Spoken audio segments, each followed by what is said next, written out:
Thought you said we were live. We are live right now. Welcome to this week's episode of Hollywood Matrimony Live. Someone here is going to say, why are you yelling?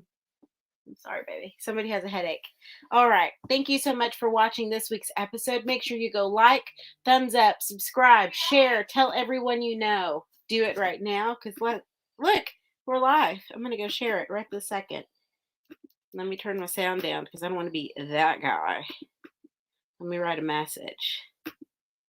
Come watch our show right now. Okay. Post. I did it. Okay. Now. Oh my gosh. As always, we have a good variety of movies to talk about. What do we want to start with today, babe? I don't care. You say that, and then you care. Then you're going to be like, why did you pick that? Oh, goodness. Let's see. All right. Let me get to the right page. Okay. Here we go. Where do we want to go, babe? Here we have all these things down here. You pick. You know what? I'm going to pick this because this made me happy today, and that's where we're going. This is not really a movie. It's not a movie. But it connects two movies. Correct. And it's new on Disney Plus. So you can go watch it right now. You can go watch the whole little season. It is the cutest thing ever. This is Olaf Presents. And basically he does, what is it, like a 4 or 5 minute version? They're like 7 minutes, I think. I don't know. But they're a little short. Of each of these movies. And it's funny because the last one kind of does a little recap. And it's like, when we first met, and it's Olaf telling the story of the two sisters in the movie. And so that's how this idea obviously came along. Anyway, it is the cutest. So he tells the story of all of these movies. You see there, Tangled, Moana, Little Mermaid, Aladdin, and The Lion King. Oh my gosh, I sound so congested. Sorry. I sound very nasally. I apologize. Okay. They're so funny. Because it's Josh Gad, right? Yeah. Anyway, so he's doing all the voices and he's doing the singing, and he's basically just reenacting these different movies in like 7 minutes. And it's so funny. And he's using the little. No, go ahead. He's using the little snow people with him, and the ice monster, and what's the reindeer? The reindeer as his characters, and he just kind of dresses them up, not very well. And it's so funny because it starts with Little Mermaid, and he's like, I want to have, what are they called? Oh, yeah, feet. And so he's doing all this stuff, but he does all the characters and dresses up. It's so funny. I thought it was cute. What's your favorite? He's the only character that came out of Frozen that's worth anything. That's really good. Yeah. Okay, what was your favorite one? I can't open my piece of cheese. Why you hand it to me? See? Because you opened it. I need a piece of cheese since my allergies are so bad. I'm convinced that dairy is going to help me somehow. Even though I think dairy is an allergy. Yeah, dairy also makes people more congested and milk. Huh. Well, I think I just wanted a piece of cheese. She came in and she goes, my allergies are right, so I got a piece of cheese. And I'm like, what? She goes, aren't you supposed to feed a cold? I'm like, but you said allergies. It's not the same thing. You're just a fat, hungry person. Probably. Anyhow, which one of these was your favorite? I didn't really have a favorite just because I'm not a big fan of any of the movies. But I found the whole thing clever and kind of entertaining. And I'm just not a big Disney fan. I know. My favorite was Aladdin because that's my favorite movie, Aladdin and Beauty and the Beast. So there you go. Don't get me started on that Beauty and the Beast. I know. That's okay. But the grandbaby likes it because there's lots of singing. And so it keeps her entertained. So we've watched that many times. Aladdin does too. I watched Fox and the Hound with her. Oh yeah, did she get it? I think she was younger when I watched it with her. Maybe try again. I've just been watching Aladdin and Beauty and the Beast because there's lots of singing. Yeah. So, anyways, check it out. Fox and the Hound is the only good Disney movie that's ever been made. There you go. That's my Fox and the Hound. But Friday, December 12th, was Disney Plus Day. Yes. So they dropped all kinds of new stuff, which is the anniversary of Disney Plus, basically. Oh. Is why they did that, because I think it's the same day it dropped last year or whatever. So it's just 1 year or 2 year anniversary, whatever it is. What are you looking forward to? On Disney Plus? Yes. Well, one of the things I was looking forward to is already here. What's that? Which is the new season of The World According to Jeff Goldblum or whatever. You were so excited. So season 2 of the Jeff Goldblum series on there dropped on Friday. The Olaf Presents dropped. Another movie we're going to talk about today, Kate, was on there. Shang-Chi, Yeah, Shang-Chi's there now. Jungle Cruise. Are you looking forward to like the Hawkeye show? And Here's the thing: is I am looking forward to the Hawkeye show. I'm a huge Hawkeye fan, but not as much a fan of the version they do in the movie. Like I think Jeremy Renner's good in the role. I love me some Jeremy Renner. You used to hate him though. No, I liked him. You used to always talk. I know, but you used to always talk trash. Buffy and Angel. And then suddenly you're a bigger fan. Anyways, I like him. I think because he's your normal everyday guy who's just fighting for what's right. Oh, and he doesn't have superpowers. He's just the guy with a bow and arrow. Yeah, he doesn't. He needs to get out of there. But no, I'm more of a fan because I like the old school costume and stuff, which would so not work in this universe. What else came out? I'm looking more forward to Moon Knight. I'm looking forward to the Agatha thing. Yeah. It'll be interesting. So they named like a whole, but there's like a 14-minute video thing that's on Disney Plus. If you go on there and you see Marvel 2021 Disney Plus Day something. Yeah, there's also a Disney animated / Pixar thing talking about the upcoming. So there's like a new Cars TV series that has Owen Wilson and Larry the Cable Guy coming back and a bunch of other stuff. Be good. But yeah, so there's it mostly is just focused on the Marvel and the animation. It didn't talk a lot about the Star Wars stuff, although there was a thing that came out that you just brought up, the Obi-Wan Kenobi series, which you already know is happening, but they've wrapped production. I'm so there's excited. Also the other thing I'm really excited for. I saw a video. They didn't really have any footage yet or anything, but there's going to be a Willow TV series. Like the little. Yes, Warwick. No, it's Warwick. Warwick? Yeah, the W is silent. Warwick. Who's doing it? His kid or him? He's in it. Really? Yeah, he's playing himself. Oh, good for him. But there's a video that came out that has him talking about the show and introducing everybody to the new young cast that's in it. And it's just funny because they're all like, he's basically making fun of them and they don't know anything, and he's like he's a super celebrity kind of thing. Like, because he walks over to him and this one guy goes, "Oh," he's like, "Don't touch." You know, and he's being one of those. Makes fun of this guy's voice, name, and then there's two people in it. One of them, if I remember correctly, is the guy that plays Flash in the new Spider-Man movies. Oh, And he was asking him, he's like, "Have you ever done anything anybody's ever seen? You know, I don't think anybody's ever heard of you," kind of thing. And, wow, that's And then funny. There's a girl in it who is from Solo. You know, the one that plays the redhead freckle girl. Yes. She's also Falcon Winter Soldier. Yes. Yeah, she's in it too. And of course, he's like her. He's like, "And who are you?" And she's like, "Oh my gosh, she's like the biggest thing from that Star They Wars." were in the movie together. Like he's in Solo with her, and he's so like, funny. He goes, "Who are you?" He goes, "Oh, you're it's very nice to meet you." She goes, "Oh, we were in Solo together." He goes, "Yeah, I don't remember you there." That's so funny. It's a really funny little clip. But they don't show anything from the movie, but they are doing a new TV series. The fans have been wanting a sequel to the movie forever, which is, I believe Ron Howard directed the original, and it was written by George Lucas. Oh, wow. From a story from George Lucas. So it was a whole thing. It also had Val Kilmer as Mad Mardigan. I'm all about some Val Kilmer. Yeah, I'd heard at one point he might be involved somehow, but I don't know what they're going to do with him. He can't do what he did back then. Yeah. So anyway, there's a lot of fun stuff that came out of the Disney Plus weekend, and Olaf Presents was one. And since we're talking about it, why don't we just dive into the movie? Okay, let's talk about the next one. The movie that debuted was another unnecessary sequel called Home Sweet Home Alone, starring Archie Yates, who I actually love this kid. He's if you haven't seen the movie Jojo Rabbit, yes, he's the friend to the main kid, and he's hilarious in that movie. Oh, okay. So I was only cared about watching the movie because he's in it. Oh, that's sweet. But it does have a good cast, and outside of it was Robert Delaney and Kenan Thompson, Ellie Kemper. I forgot the other one. Her. Huh? I like her. Do you? Yeah. So anyway, before you think this is another remake, it is in fact not a remake. It takes place in the same universe. There is a nod / connection to the original film. Yeah. So it's its own movie, still pretty much the same movie with a different kind of twist in why they do it. Yes. But it is a sequel of sorts. Correct. So, and this is like the fifth or sixth one they've ever made. Because the first two had the Macaulay Culkin, and then they made straight to video ones. I think there was a TV one. Oh, goodness. But anyway.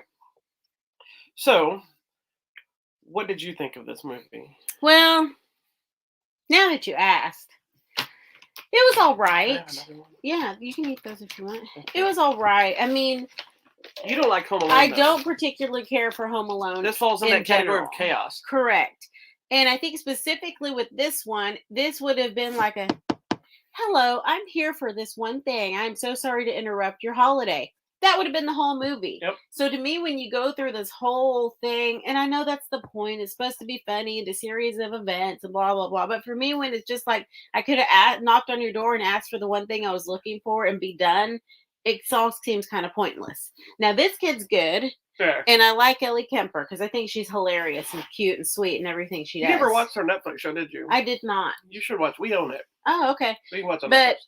I mean, now I will give you some of the jokes and the gags, and his whole setup to defend the house was really good and clever. I will give you that. It's what's interesting is I agree with you completely. It's a movie where the original movie they're trying to break in and rob him. He had a reason. So in this one, they have a reason, but again, it could have been easily just knock on the door and say, "Hey, why did you do this?" or "Give me this back." Yeah, so sorry to bother you. Yeah, and it's him getting left behind is the same idea. Even the mom trying to get back home is similar. The difference is in that I think that makes the original movie work outside of being new for its time is there's a lot more heart to the original movie from his really struggle with not being heard and then being left at home and being glad that his family was gone and then starting to realize he misses his family. Yeah. But then you get the journey of his mother and how freaking out she is about getting back to her son and realizing that she ignored him and then left him and blah, blah, blah. The mother in this one's doing that, but it's kind of secondary. Yeah. And then this family that it's like actually not secondary. It's like third level down. Yeah. And then the people that are dealing with that he's essentially fighting in his house are a married couple dealing with trying to save their house. And it's not really, I understand they were trying to put a different spin on it. Yeah. And I found it entertaining, but it wasn't, it just felt like exactly what you think this movie would feel like. Exactly. You know, and it's rehashed a lot of stuff. I will say everybody in this movie looked like they were having fun making it. I agree. No, it was a lot of fun. And I liked the gags and they were really smart. And there's just that one, the one that I think that was the funniest is they're walking through someone's backyard, not realizing they're walking on a pool cover in the middle of winter. And they're like, that was funny. And there were some funny things and some clever things. But in the end, it was all disaster. And I was just like, I was doing the Home Alone face. You don't handle that well. I don't do well with disaster movies. You don't. Anyways, this little kid was cute. So good for him. RTH is funny. I'm glad he got a movie to lead. And it's a movie that kids will probably have fun with. Yes, so, for sure. Despite what us older people that love the old Home Alone movie think, movie ain't for us anyway. We're not the primary audience, so it's okay. It's a cute movie. It's on Disney Plus. It's just I actually finally watched the Paw Patrol animated film. I bet that's so cute. It is actually pretty freaking fun. Paw Patrol's a cute little show. But I am not the demographic. So even if I thought it sucked. I'm the demographic. It still wouldn't be. It wouldn't be surprising if I hated it because it's not made for me. Yeah. You know, it's not made for people that are like adults that like animation. It's a kid's movie. You know, but what I will say, just spinning we weren't going to talk about Paw Patrol, but it just came out.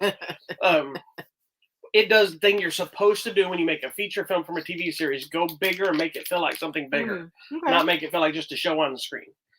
Anyway, you can watch that on Paramount Plus. But Home Sweet Home Alone is on Disney Plus right now. Go watch it. Have fun. It's a fun family film. They're not trying to win awards or anything with that thing.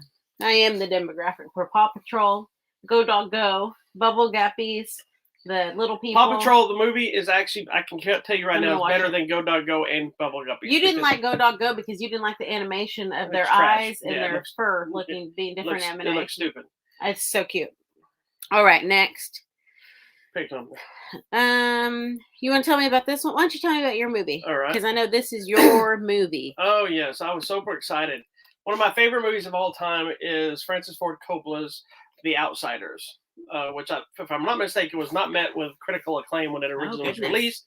But over the years, it's found its audience. And much like he did with Godfather 3, he went back and recut this movie So now they did some theatrical like Fathom events type screenings, but then now they've released on 4K The Outsiders, the complete novel, which essentially is closer to the book. It's got new scenes added into it. It's a little bit longer. And surprisingly, it kind of makes for a different movie that works way better. So I love the movie already. I like this new version more because it fleshes out certain elements that you didn't know were missing. But when you see them, you're like that makes much more sense. So there's a whole thing in the movie that's not really talked about. Hold on, I got to scratch my foot. That Ponyboy has this cut on his neck, right? You see it through the whole movie. And, when the original cut, you probably see it and you just assume he got in a fight with the Socias at some point. Because Johnny has one on his face, too, and they talk about how he got jumped, right? The new cut opens with Ponyboy getting chased by them and cut on his neck. So you get to see that. And in the narration, when he starts writing his story at the beginning, he writes... when I stepped out into the bright light, and then the original movie starts. Yeah. Now it starts in the same sequence, but at a different angle. This one now says, I stepped out to the bright light from the dark theater, and it's the theater where the movie starts. And so it's the doors opening up. Nice. So it makes just a little clarity. Yeah, and that leads into that, and then it goes to the scene that the original movie starts with. And there's a few other things mixed in here and there. There's a whole... other things added at the end where there's like another sequence of dealing with the trial of if Ponyboy and Dally and all them are going to have to be separated because their parents have been killed in a train car accident thing. And, they were always talking about, if things CPS finds out that, we're all here by ourselves, they're going to take them away. So there's a court case. You get to see that was not in the original film. There's also a moment that, again, you don't know what's missing. That's Rob Lowe, Patrick Swayze, and C. Thomas Howell's family dynamic, where Soda Pop and Ponyboy get along really well, but then Dally's the other one doesn't. Yeah, right? He loves Ponyboy, but he's so caught up in the stress of having to raise these kids and he's work. trying to take care of everybody. So he's always yelling at him, and they don't get it. Yeah, and the originally comes off kind of abrasive, and that causes them to run away and all the different things that happen. And then there's the element of them fighting the Socias and the rumble and all the stuff that's going there. So there's this new scene in the movie where Soda Pop snaps and runs out of the house. So now Ponyboy and Dally chase him. When they catch up with him, he's like, I'm just tired of the fighting. No more fighting. And so it's kind of this whole metaphor of all the fighting in the movie was really about the fighting of their family. And they decide we're going to knock it. That's very deep. It is. It's such a better movie. I might have to watch it. This is one that my brother's like you. My brother loves this movie, and he loved it growing up, and he would watch it all the time. And I think he enjoyed Ralph Macchio at that point, because this is the Ralph Macchio time period, and then Crossroads and Karate Kid. Anyway, but I'm going to give it another chance. This was one that I didn't connect with. I think it was like a guy coming of age movie.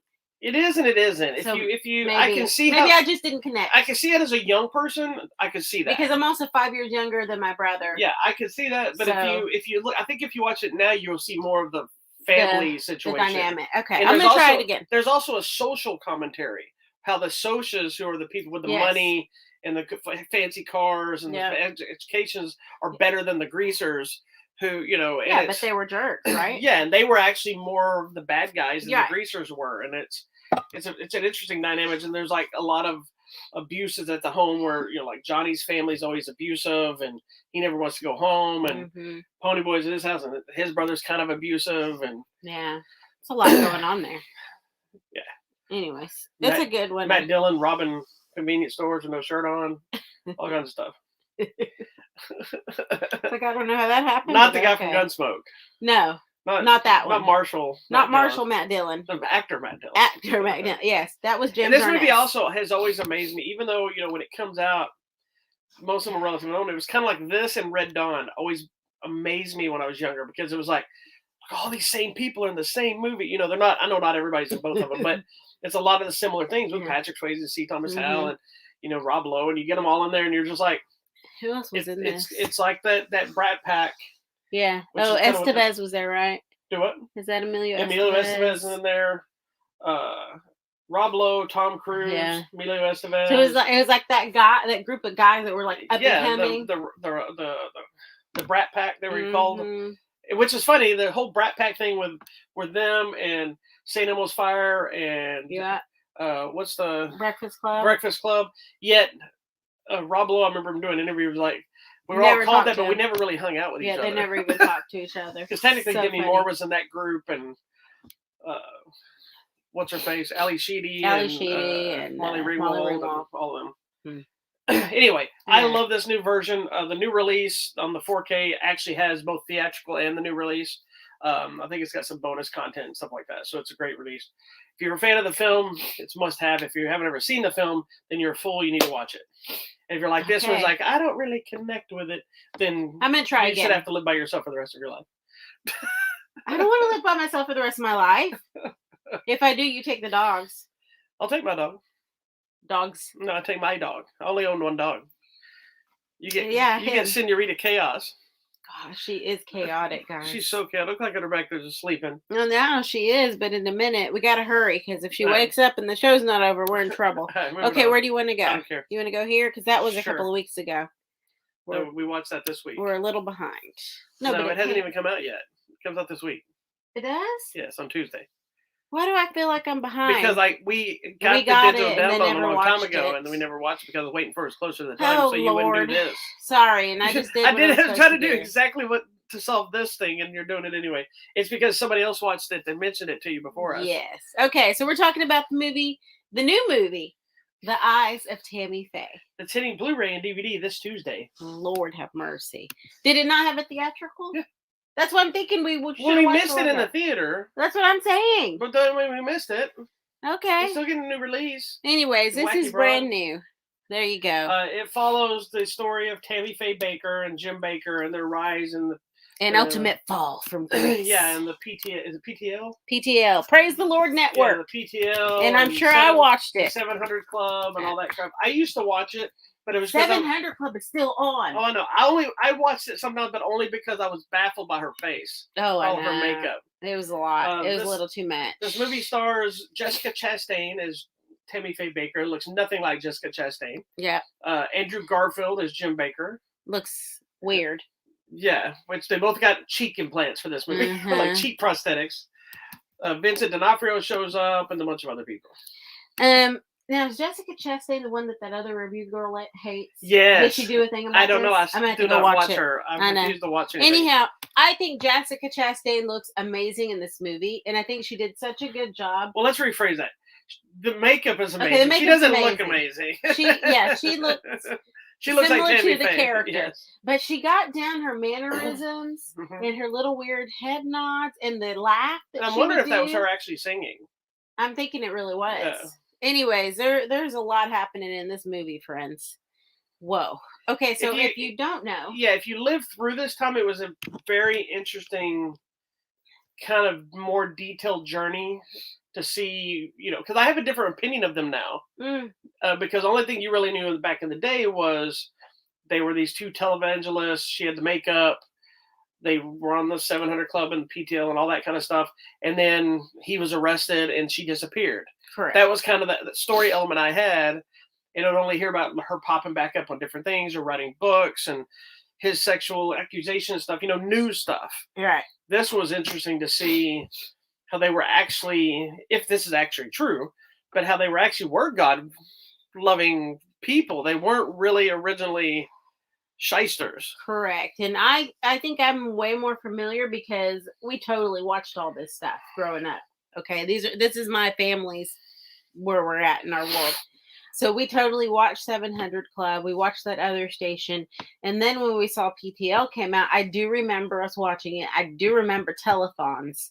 And what do you watch? Because I don't understand how anybody watches this because it's literally like they do little segments. I know, but it's all like one long church service, 24/7. It is. So you watch a little segment of somebody singing, and they have the whole family gather singing where everybody's just. But how can you watch it very long before you just be like? Well, and then there'd be another segment for the kids, and then there'd be stuff. I mean, I didn't watch it all the time, but I do remember seeing I envision y'all did. That's what was on TV all the time. And my parents were supporters of them.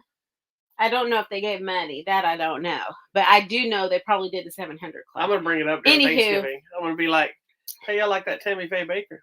Well, my brother brought it up. Oh, did he? When we were with my family. He's like, oh, we watched that. It was so sad. What did they say? They're like, oh, my mom's like, oh, that's so sad what happened to them. So they feel bad for them. But anyways. That's baffling because, like, it's funny as if it was somebody that wasn't church related, I guarantee your parents would be very like, well, that's what they get. You know, they should have been doing this. But because they should be like, that's so sad what happened. Like, they felt bad for them. Like, it was what was done to them, not so much. And then also the other one that had the weird sexual women popping up was, I think, Jimmy Swaggart.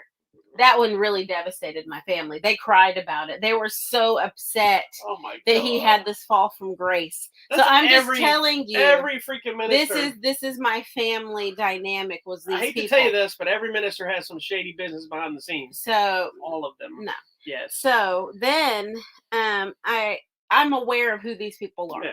So I did know about them building schools for orphans and building this and that, but it felt like, and we find in the movies, like the building never stopped because the money ended up being allocated to different things. And so then they were always trying to catch up and make more money, like donate now, just donate $10. And so they kept getting more and more money, and you find out the money's not really going where it's supposed to go. And this movie further strengthens the opinion of churches needing to be taxed. Now, I don't necessarily think that every small little hole in the wall church with like 5 members, and it's clearly that all the money they get goes only to paying for their building and that kind of thing. I'm talking about like these mega churches that if your building can house over 1,000 people, then you should probably be taxed because that means that thing is generating a lot of money. Yeah. And that means somebody is benefiting off that. There's no way they're just paying for a fancy building. Well, and that's what happened here. Yeah. So, like, she moved at one point. Tammy moves her mom into the complex or the compound, and her mom's like, "Should we even be living here?" And she's like, "Yes, the ministry pays for housing for everyone." Well, I don't think it was meant for them to pay for their own luxurious housing. It paid for everyone that was them. Yes, and her mom. Yeah. And her kids and all their friends. Which that was one part of the movie I thought was kind of missing. They never really dealt.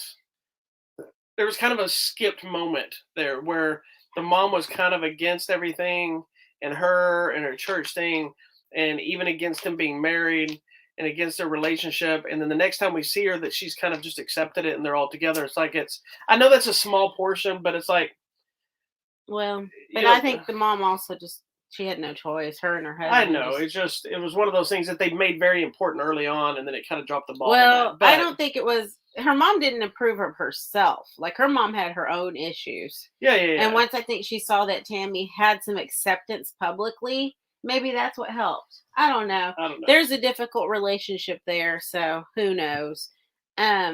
But like you, I believe that Tammy Faye was legit, like really I think she trying was crazy. To help people. She was a little crazy, but she was trying to help people. Yeah, I think she wanted to help people. I think she was more accepting. I think she, as crazy as she was, I think she at least still had the right mindset of she cared about everyone. Yes. And wanted to do right by everyone in the ministry. Correct. Like, I think she probably had more involvement in some of the money things than has ever been let out. I just can't imagine 2 people being together that long and not knowing anything. Correct. Or she just played stupid so much that she stayed out of it. But she, when you have that much money, shit's going down. Yeah.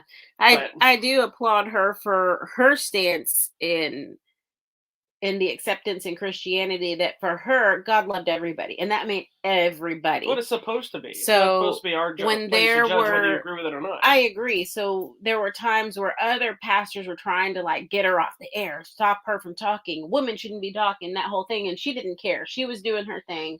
I think she legit cared about people. I do agree. Maybe she got caught up in the money. We don't know where and how that all went down, because I don't think she went to jail. I think just he did. Correct? Just him.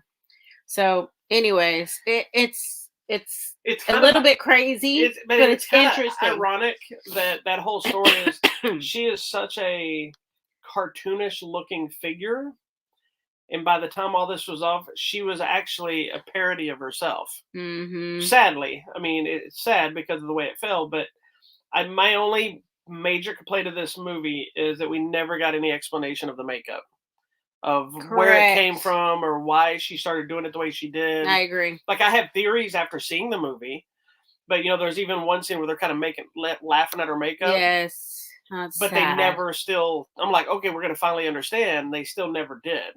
Even the Crow explains his makeup. Jeez. Oh Lord. Well, we'll have to go look her up. I looked it up, and so far I haven't found anything that really explained. Now, I didn't go deep diving into it. I'm gonna have to deep dive. I'm just curious if it was, because at one point I thought it was a stage makeup mentality, and she just went overboard. Because how when you get in theater, you do a lot of makeup. Yeah. And maybe she just went extra crazy with it.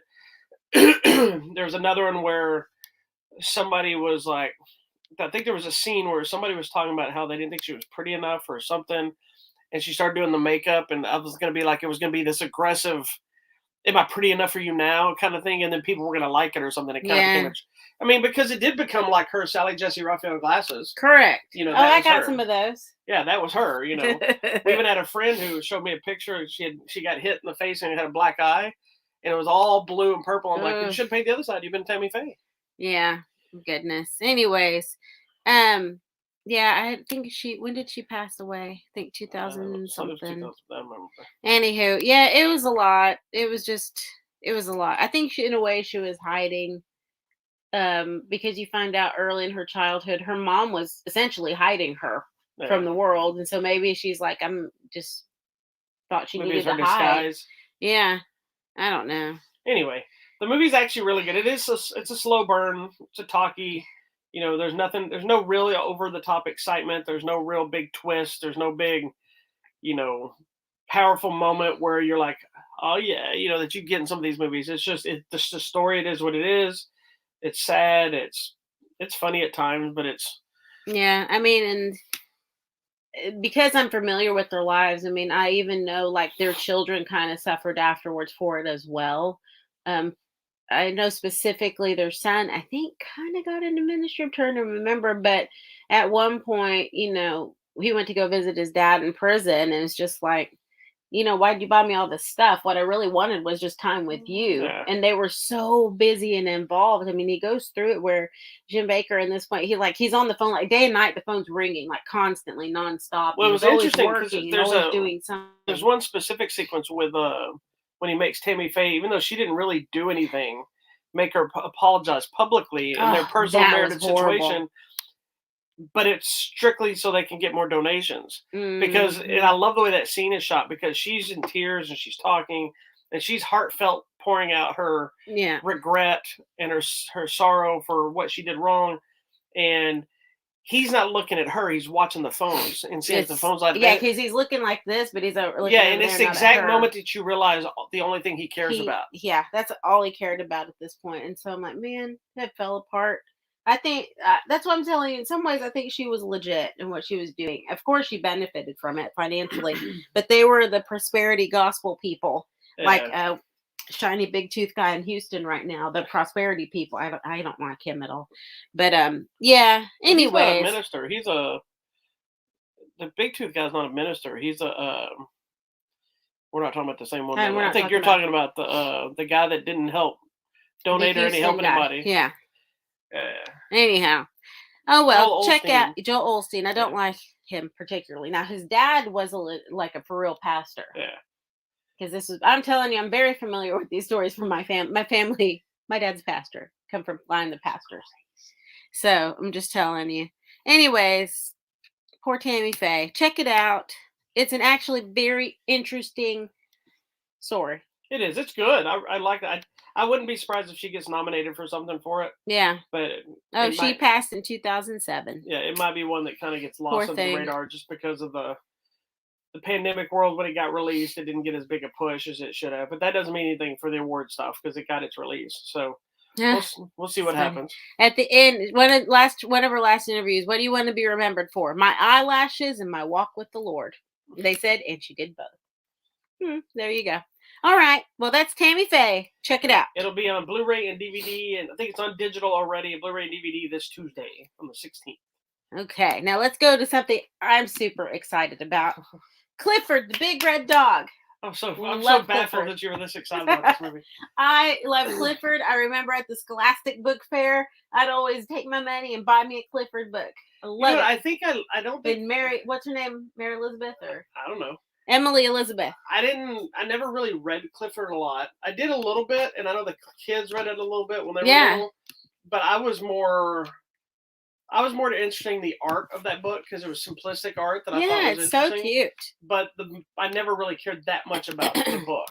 I had connections. I wrote them reviews. Like I remember reading them, and I remember my kids reading them. But for me, it was more the art when I was looking at it, trying to draw the dog and that kind of stuff. So cute. So Clifford the Big Red Dog was another one of the pandemic movies. It was supposed to, I think, already come out. I might be wrong, but it got delayed. But when you think of Clifford, if you're from our generation, the first thing you think of is John Ritter being the voice of the Clifford on the animated series. Yes, which I didn't watch. I just know he did it. I watched that too. I'm very familiar. So anytime they do a live action from some kind of an animated or a book like this, there's a 50-50 shot this is going to go downhill. Correct. So while not as good as Paddington's, excuse me, I think this falls more in that category of it's not as good as Paddington. No, but it works more than it doesn't. Correct. I think my biggest issue with the movie is the CGI is horrible when he's a puppy. Once he gets to Clifford's size, Big Red Dog, then it actually works a little bit better. I agree. I liked it. I did miss John Ritter. I was hoping I'd get a the dog Ritter. didn't talk in this movie. I know, but I was hoping at least a Ritter would be in the movie. Like, get somebody. His kid. You don't need any Ritters in this movie. Anyways, I thought it was so cute. And I like that we go a little bit into the fantasy realm of why is Clifford so big? And I knew the answer, because if you love him, he's going to get as big as much love as you have. Well, the best thing about this movie is I was throwing this stuff at her about all the rules of Clifford and how you treat Clifford in relation to this new dog we have. I'm like, honey, that's why. But she's a jerk. She's not a jerk. She is. Right now, it's like she's never a jerk. She's just very. She loves a lot. She loves everything. Man, if we could measure her by her love, she'd be ginormous. Yeah, she would probably have killed Tokyo. Oh my gosh, she's so big. I didn't have big interest in watching this movie because I'm always concerned with these kind of movies and how they're going to go. But it was a fun little movie.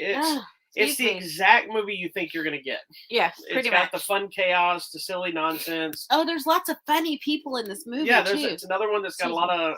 Kenan Thompson shows up again. I don't know why he's in every kid's movie now. Well, he's been busy. But it's... Excuse me. It works. It's allergies. It's one of the funniest things to me, though, is when they decide to take Clifford out the first time, and they're like, we can't take him out of it. It's New York. Nobody will even notice.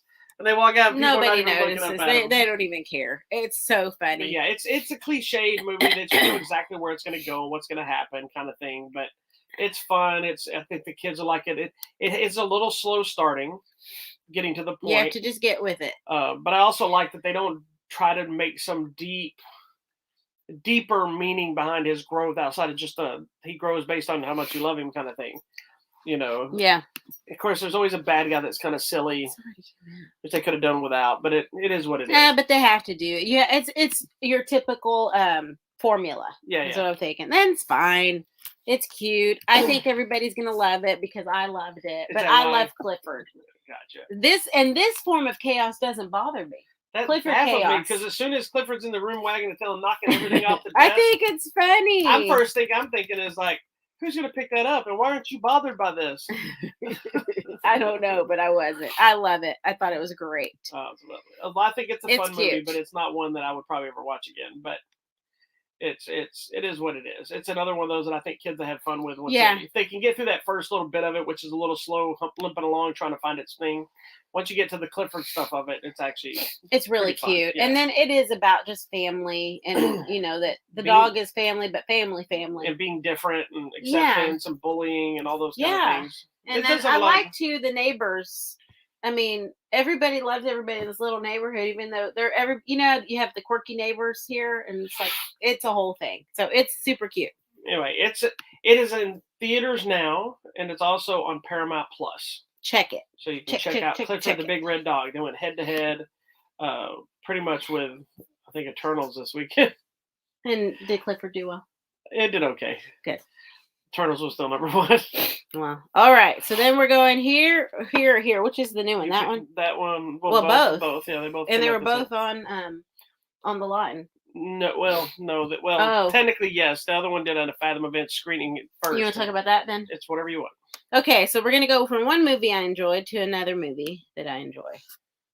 So Rocky 4. Do I need to explain the setup for this? Director's cut. Rocky versus Drago. U.S. versus Russia. So, boom, boom, boom. So basically, Stallone announced some time back that he was recutting Rocky 4 to his original vision,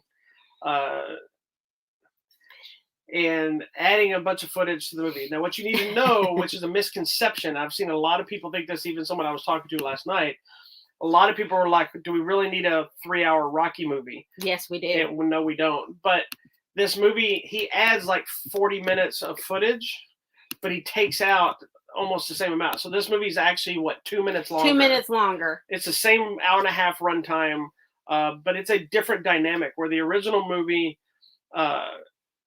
is, I know the original one falls in the category of you either love it or you just like it, chili, or you hate it, and the people that love it, right? Like, she loves it. I love Rocky 4. It is my favorite Rocky. Yeah, and but Creed it's and also, Creed 2, if you compare it to all the other Rocky movies, it's kind of the cheesiest of them all. Because you got the Paulie birthday party with the robots. Happy birthday, Paulie. Some of the dialogues and the James Brown stuff and all this stuff. It comes off way more campy.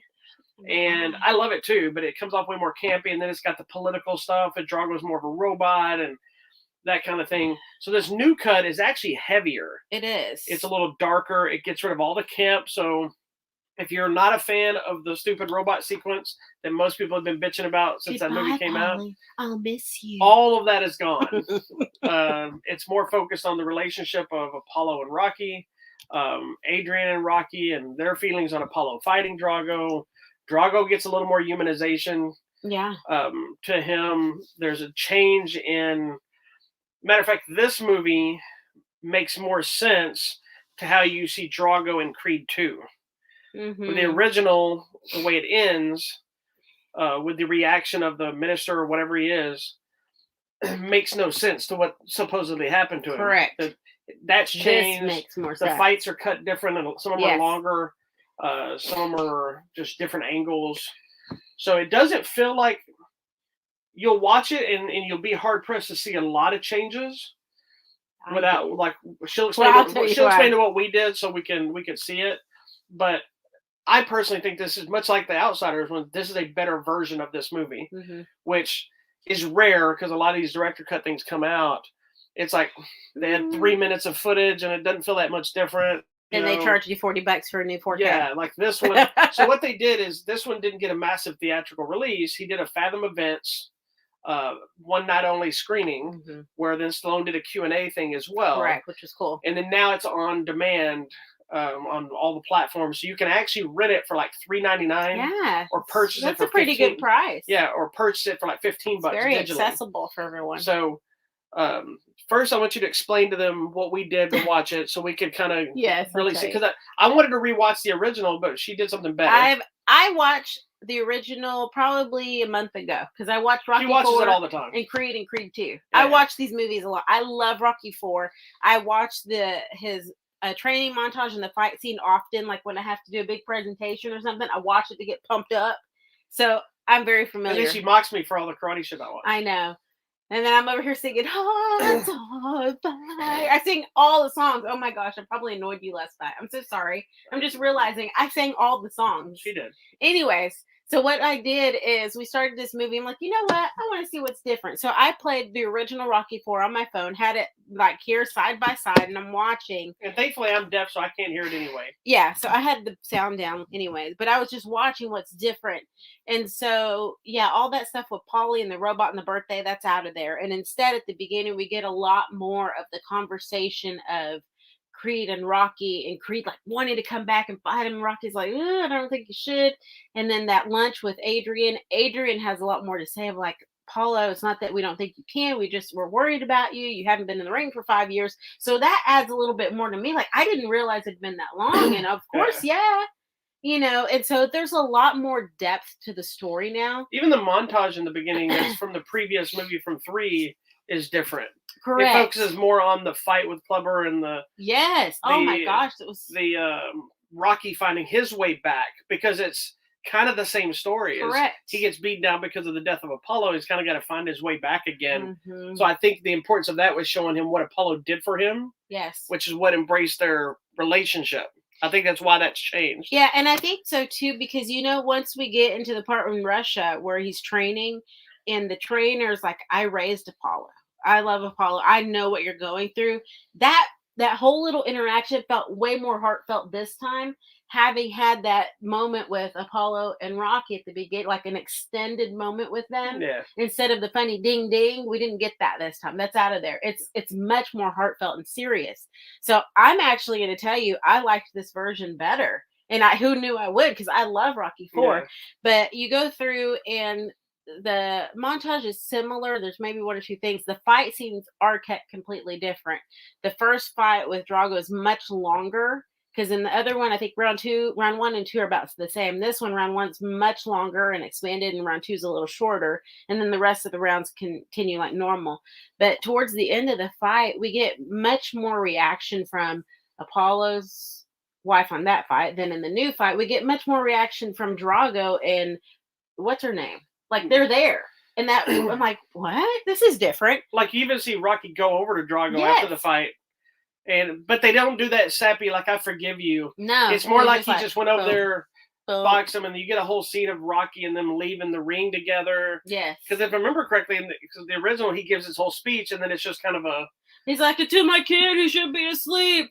I love you. They cut that speech down, too. They did. That I can change you. It was less politically charged. Yeah, which that whole thing, and I, like I said, one of my favorite aspects is the change of the minister or whatever, who doesn't stand up and suddenly like this. He is mad and walks out. Yes, and that makes sense to what you're saying to Creed or Creed 2, where it makes you wonder. Drago's completely. It makes me wonder. Does when Stallone was recutting this, was he thinking about the Creed 2 thing, or was he just saying, you know what, he wouldn't just suddenly buy into this just because the crowd's chanting? And obviously they shot it both ways. Yeah. So it's interesting. Well, there was in this same discussion of this movie and Creed 2 upsets me, because there was even a discussion years ago about making a Drago movie, and it was going to be like a prison fight movie. It was going to be like, you find out that he's been in a Russian prison ever since losing this fight.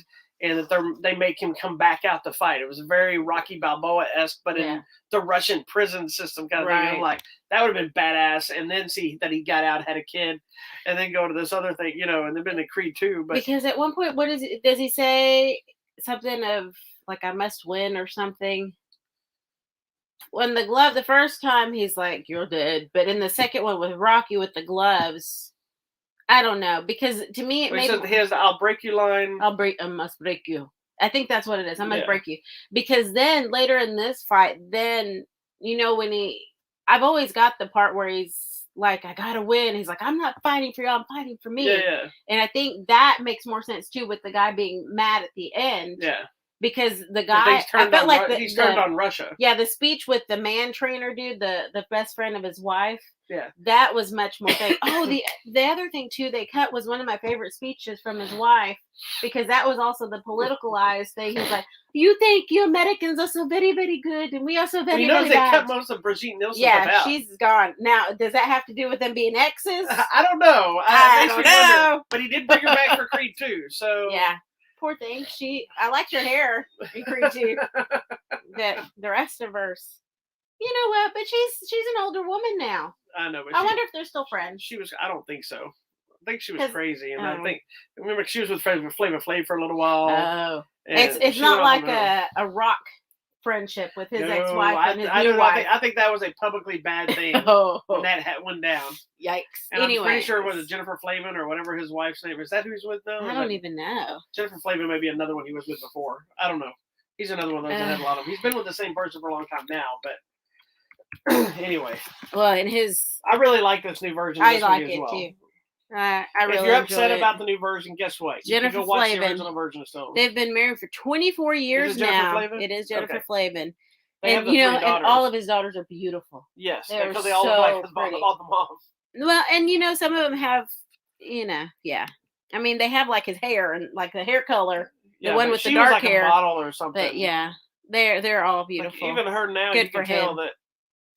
Like she looks more like him, and they look more like her. Yeah. But yeah, his daughters are all beautiful. Well, and I'm loving too that, like, I love this era of some of these filmmakers being able to go back. And the pandemic Yeah. did this. This is stuff It's the pandemic allowed did them because Coppola time. during the pandemic went back and did obviously The Outsiders. I think right before the pandemic he was doing Godfather 3. And now you have him doing Rocky 4. You know, I like when they can go back and find their own vision, and then at the same time, because of his, you know, you almost forget that Stallone for a while fell off. He was gone. Yeah. Like he wasn't a star anymore per Excuse se. me. You know, he was doing straight to video movies, and if we saw him in anything, and then he decided to go back to the two characters he said he wasn't going to do anything else with, which were Rocky and Rambo. And they brought him back, and that Rambo movie was good too. You know, and since then, you know, the Creed ones again. You know, now he's just posted a video. He's back on the set of Guardians of the Galaxy 3.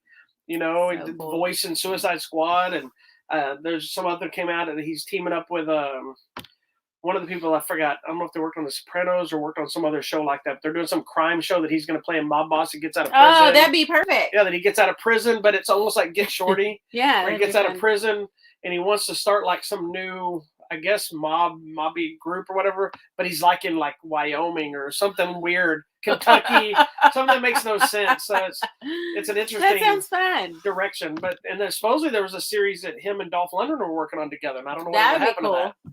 So two old dudes in a pizza place. Exactly. We'll see. Who knows?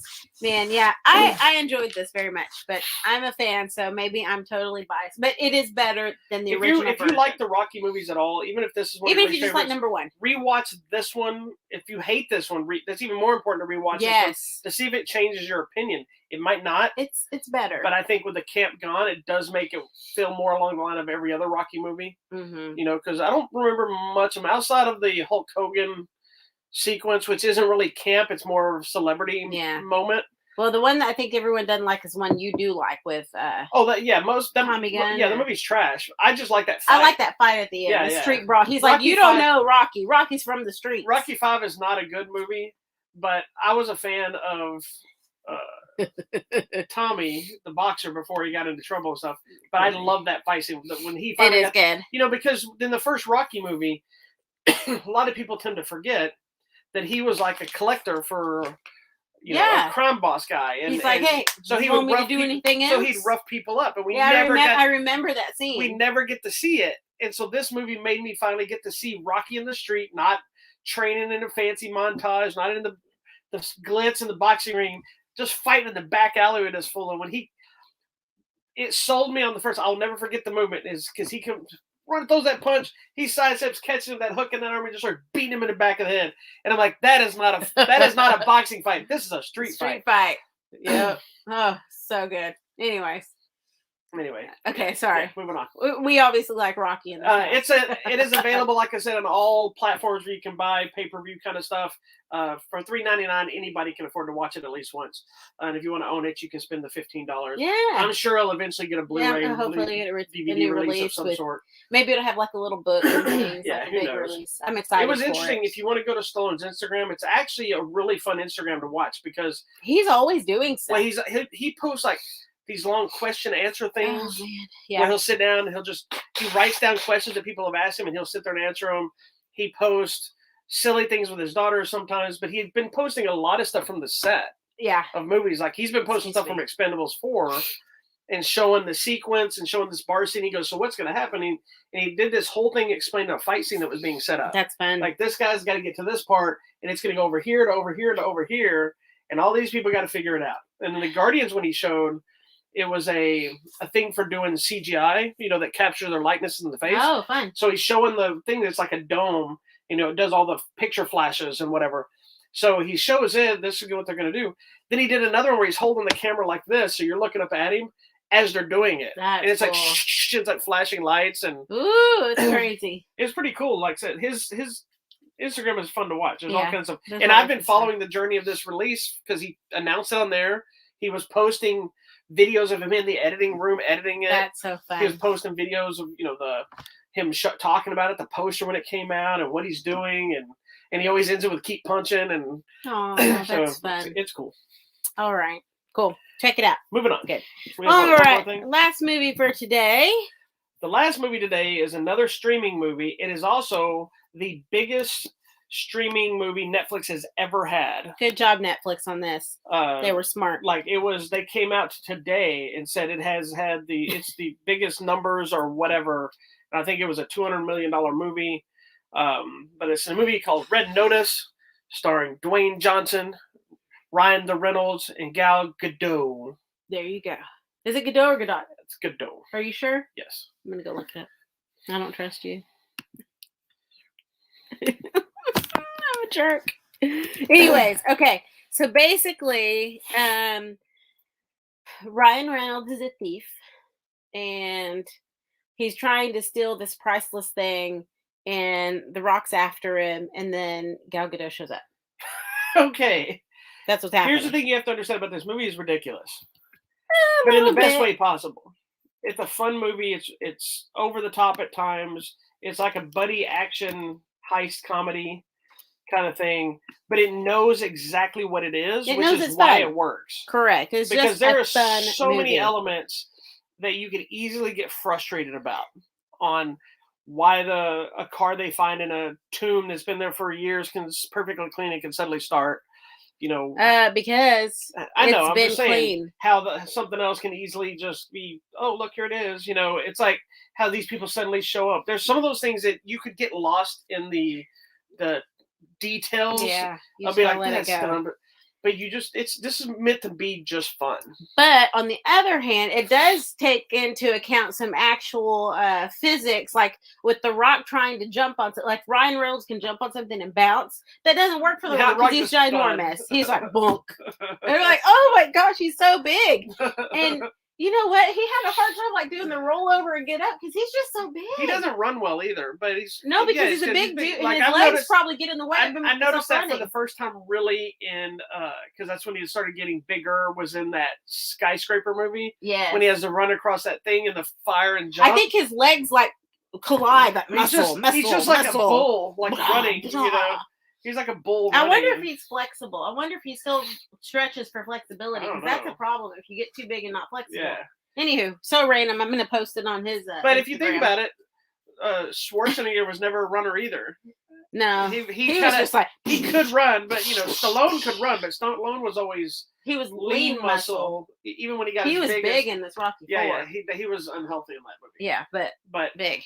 Yeah, but The Rock is like mass, like big. And he has this giant pancake day. But I think I think now he's the biggest he's ever been, but he's the leanest he's ever been. He's slimmed down. Because of Black Adam, he got insanely detailed and it's too much. All those veins when he's working out and he's posting his video. I'm like, no, you can't do that. You can't help that. It was too much. What happens. I'm gonna get a bunch of veins next. Please don't. Anyways, what did you think about the movie? I thought this movie was fun. It was the exact kind of movie I thought it was going to be.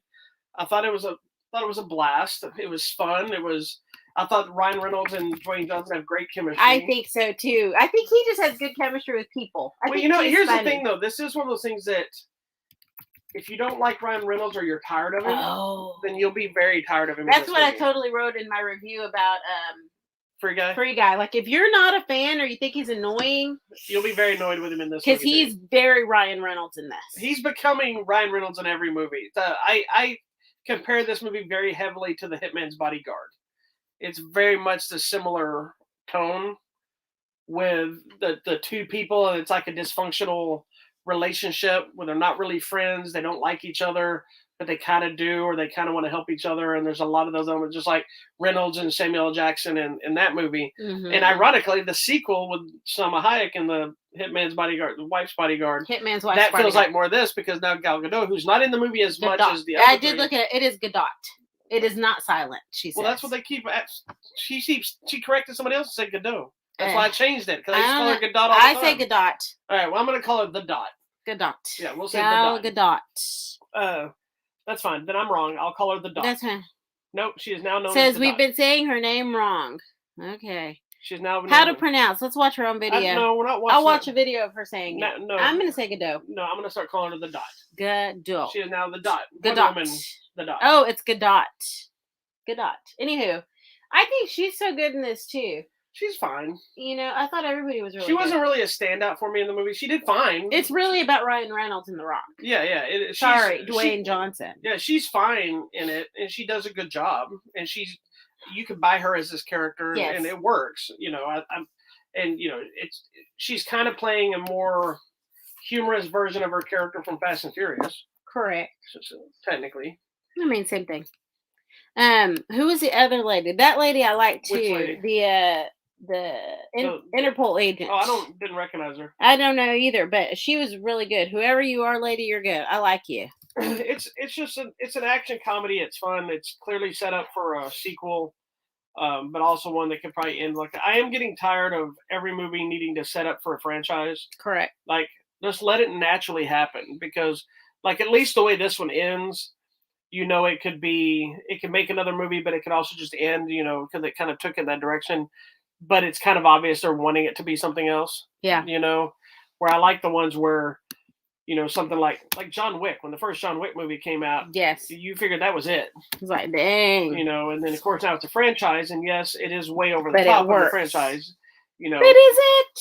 It is. I mean, he's doing all this stuff though. No, well, he's not really falling off buildings and stuff. Okay, no, but he's doing all this fighting, and he runs weird too, and I love it. What is? He runs weird too. He does. Steven Seagal running? No. Steven Seagal does this thing. Who's this? That's Tom Cruise, isn't it? Yes, that's Tom Cruise running. He's running fast too. Stallone used to run fast too back in the Rocky days. Yeah. Anyway, this movie was good. I love it. It's fun. It's just fun. Have fun. Be excited. Get some popcorn.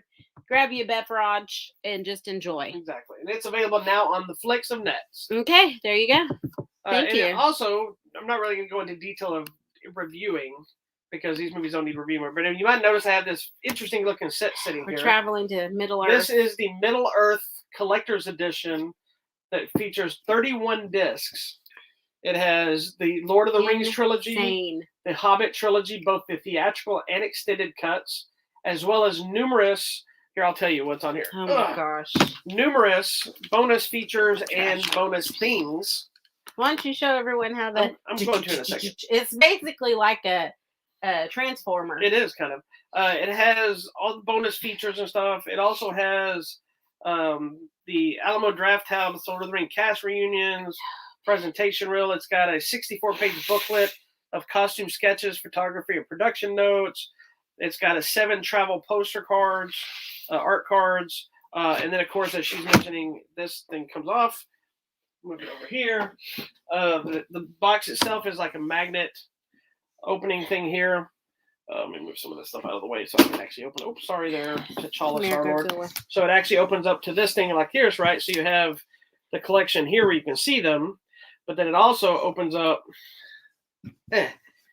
as such from here. So you have this side where you have like the little ring stuff, and then this other side has imagery of the movie. So it has multiple ways it can be displayed. That's kind of cool. If you wanted to display it like this, you could, but obviously you have this one and you have either side to showcase. Mm-hmm. So it's a cool little set, because like even when you get to this part, if you just wanted to display it on here, it's still kind of cool. See the movie. But like these are all the movies, and then this is all your bonus feature stuff. That's pretty cool. So it's a cool little set.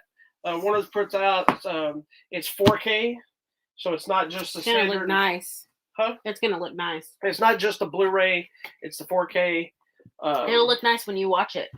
Yes, very much so. So it's got Blu-ray, 4K. I'm not going to be partaking. And the digital things. We're not big Lord of the Rings people here. I do like them. I'm just not. I don't hate them. Just like. I just don't particularly. And to create controversy, I'm going to create some controversy right now. I actually like the Hobbit movies better than the Lord of the Rings movies. Oh goodness! Because it feels like more is happening. Correct. Because in the Lord of the Rings movie, even though it's become a running joke thanks to Kevin Smith, the movies do feel like just a bunch of walking. It is and a bunch traveling. of walking and talking. And Now, I'm just they're the kind of movies that I think they're better as a whole, because Return of the King is actually really good, but that's all the battles. I don't think I even watched that far. Yes, you did. You've seen all 3 of the originals. I don't remember. You've seen all 6 of them. I think I've fallen asleep in all of them. The last one is actually, I really like the last one because that one you get into all the battling and the build up in the wars. The problem is, too, it also ends 15 times. They can't seem to let it go. Like, anyway. It's too much. We can argue and fight all day about it. Yeah, I'm not a huge fan. I'm not a huge fan either. It's too long. They're but too long. I am glad to have this box set because this is... Now we can revisit. Yeah, because not only is it a cool little display piece for the movie room, but just having them on 4K and stuff is kind of cool, which I technically had, so now I have... Now you have a nice set, though. Yeah, I have one big set. They also, if you don't want to buy this set or can't buy this set, they did release, and if you hate one of the series, they did release a Lord of the Rings 4K set and a Hobbit 4K set separately. Okay. Months back. So those options, and we actually had giveaways for those. Huh. You should have been here. Sadly, I don't think we'll have a giveaway for this one. Yeah. I tried. A huge set. I tried. But it's... Yeah. Didn't happen. All right. Moving on. Tell me what's going on the div. I am not prepared. Hold on. What? I just realized that was not open. Well, somebody's slacking on the job. I know. My headache took over. I'm sorry, I'm babe. blaming that. I know. No, that happens. Okay. What is this week's date? Yeah, the week starting the... On the 16th? 15th? All right. So this comes out this week. Oh, okay, So cool. We all There you just talked about it. Prisoners of the Ghostland is getting the Blu-ray release, which is the Nicolas Cage, Bill Mosey, Sophia Boutella movie that we love. You need to watch it, though. The new Candyman is getting released this week. Good. I really enjoyed it. I did too. It's one of those that seems to be a hit and miss with a lot of people. One I'm excited about that they didn't send me, but I may be buying, is the Once Upon a China, the complete film series, which is, I think it's three or four films or Jet Li, martial arts epic kind of things. Cool. The Criterion Collection has been putting out. I've been asking the Criterion Collection for years to try to get on their list, and I haven't made it. Haven't made it yet. Also, there's a new Paramount Presents release, which is Vanilla Sky, the limited edition. I don't know if you ever saw that one with Tom Cruise. No, might have to watch it. Well, we have it sitting in there. Okay. And I believe this week is also... I want to make sure I tell you the right name. It's another unnecessary sequel. Okay. Never Back Down Revolt is coming out, which is the fourth film in the Never Back Down series. Okay. You've only seen the first one. Yeah. Because I didn't know there were more. Well, I specifically remember the first one because we went to see it at the theater. I don't know if it was a screening or if it was an early screening or we just went because we were out somewhere weird to watch it. Yeah. Because I remember us driving home, and that was one of the places where one of the many times you're like, oh, I know how to get there and to get home. And you just started going, and then you go, I'm just going to turn here, take a left. You go to take a left, and it was a wall. And there was no street that you were trying to drive into. We almost ran into a wall. Yeah. So I remember that specifically. All right. Yes, there was Never Back Down, and then Never Back Down 2 and 3 actually starred Michael Jai White. Oh, He took over the franchise. So I think the second one has Evan Peters, who was in the American Horror Story movies and X-Men and all that stuff. I believe you remember because he's in the original that sets up the beatdown. I believe he's in the second one, so it connects it, and then it went on to this. This new one seems to have nothing to do with the franchise. It seems to be another one of those. It's like Bloodsport 4. It just has the name of it. Yeah, because it says the synopsis follows an amateur fighter is lured by a trafficking syndicate specializing in elite underground fighting, where her brutal captor forces her to fight or face certain death. And it doesn't have anybody other than Michael Bisping that I've ever heard of. Huh. So, although I believe Chloe Bruce is in it, she's a stunt woman who also does like Kimura's fighting. Check her out on Instagram too. She does some cool stuff. Anyway, right. So I'll be talking about that next week because I got that today as well. All right.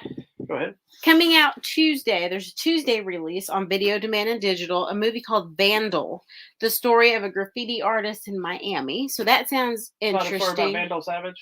Nope. Then coming out Wednesday, there's some Wednesday releases. I don't know if this will be near you. It just says it's an Oscar run release. So they're trying to get it in for the Oscars. Mothering Sunday. So Sunday. It's about a maid, and she's there home alone on Mother's Day, so things happen. But it's Colin Firth and Olivia Colman. Mm. So I'm in. I'm hoping with this, now that I just realized after you said that I start getting some more of these screeners for your consideration, because I got a copy of that movie Mass that we talked about a week or two ago. They sent me a for your consideration copy of the movie. Now that I'm part of the Film Critics Association, I'm assuming that means I'll start getting some of these. Maybe so. Coming to Netflix, which is perplexing to me, because this movie came out last year and I've already seen it. And I think it was on Netflix. I don't know where I saw it, but it's The Princess Switch 3, Romancing the Stars. Are you sure you've seen this one? This is the third in the series of Vanessa Hudgens, where it's had Princess Switch again, and then Princess Switch 3. You sure you didn't just watch the second one and think you saw the No, first one? I've seen this one. I already looked it up. So this is the one where it's not just her and the Princess Switch, but there's a third person that looks like them. Did we get a copy of it? I don't know. I don't know why, because I watched all of them last year again. Like I watched all three. I watched the 2 to watch the 3. I've seen it. Okay. I have seen this movie, but it's coming out to Netflix. Now, Friday's big releases coming out nationwide. The movie that I think is going to probably be the big, well, there's 2 big ones. Yeah, 2 big ones. King Richard. This is the story of Richard Williams, the father of Venus and Serena. So we kind of see their story. Also coming out nationwide, the new Ghostbusters film, Ghostbusters Afterlife, which I believe directly connects to the originals, correct? Yes, it sounds like it's directly connected to the original, and we'll discuss it obviously in detail next week, but it's directed by Ivan Reitman's son. Oh, okay. And Ivan Reitman produced it. Ivan Reitman directed the original. Connected in many ways. His son's directing it. Ivan's producing it. It is connected to the original stories, and if you watch the trailer even mentions the New York storyline. Oh, okay. Oh, and King Richard, in addition to coming out to theaters, is also coming out to HBO Max, because I'm remembering I saw a story about Will Smith paying the crew or something an additional amount, like out of his money, because they knew they were going to HBO. Yeah, it was like because of the HBO and nationwide. So yeah, because of that whole. There was a big uproar, if you don't know, with Warner Brothers when they made their announcement their entire slate of films were going to be on HBO Max for 30 days. Yeah. That pissed a lot of people off, because a lot of people get back in based on how well it does in performance in the theater. And so that's why there was an issue with Dune. There was an issue with something else, and Kong versus Godzilla, or King versus whatever it was. Yeah. King Kong. Yeah, that just came out, I think, this week or two. Yeah. Will Smith saying, well, he knew they may not get the back end stuff, so he went in and made it right with everybody. Paid them. Gave them checks. Coming out, watches or something. Yeah, coming out also on video, demand, and digital, a movie called 13 Minutes. It's about a tornado that's coming, and the town has 13 minutes to take shelter, and kind of what happens during that time period. Coming out to Prime Video, it's showing me a new TV series called The Wheel of Time, but it's got Rosamund Pike. So if you're into her, you might care. And I think HBO Max. Please watch this. I think this is important. The Killing of Kenneth Chamberlain. It's based on the true story about this elderly African-American veteran who was suffering with bipolar disorder, and he had an encounter with the police, and it did not end well. So please watch it. I think it's important for the time we live in. Also coming out to video, demand, and digital, a movie called She Paradise. It's about this girl named Sparkle who joins this gang of street dancers and what happens there. So I'm just throwing that one out there. It's probably another one of those in the streets dancing things. That's it. So there's a good variety of things. God, man. Obviously, Ghostbusters and King Richard will probably be the big ones, but we'll see. We'll see what comes out of this week. All right. I know, that's Thanksgiving week. I know. Then I'll have to see that one. Oh, yeah. I was going to tell you, I was so bummed about this one. This one? No, the 8-bit one. There was a screening today that we could have gone to, but it would have been during my class. But it was a cool thing where it was this movie called 8-Bit Christmas coming out, and they did a screening, and the screening was they were going to have like little photo booths and picture things and games, and it's an event. That I was like, we'll go to this. It's on Sunday. And then I was like, it's in the middle of my class. That's okay. Oh, well. We would have made it by the time you got home, because you had to go to Luby's. All right. What contests do we have, babe? We still have most of the same stuff. Not too many new ones right now. I still have some extra copies and stuff they resent me. So, of course, we still got the Emperor's Sword. We got the Hugh Jackman movie Reminiscence. Thank you. Reminiscence. We got copies of the Suicide Squad.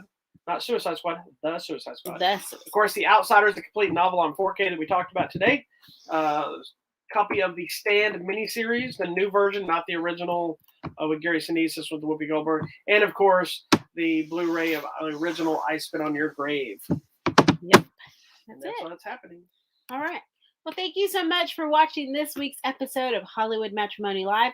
We will see you here at the same time next Sunday for more movies. I got a new Bruce Lee shirt. Oh, I got a Walking Dead shirt, and I haven't even seen the complete 10th season, but I've got the shirt. But we have it. I know. That's why I have the shirt, but I haven't seen it yet. Oh, well, right. I'm behind. All right. We'll talk to you later. She has a lot behind.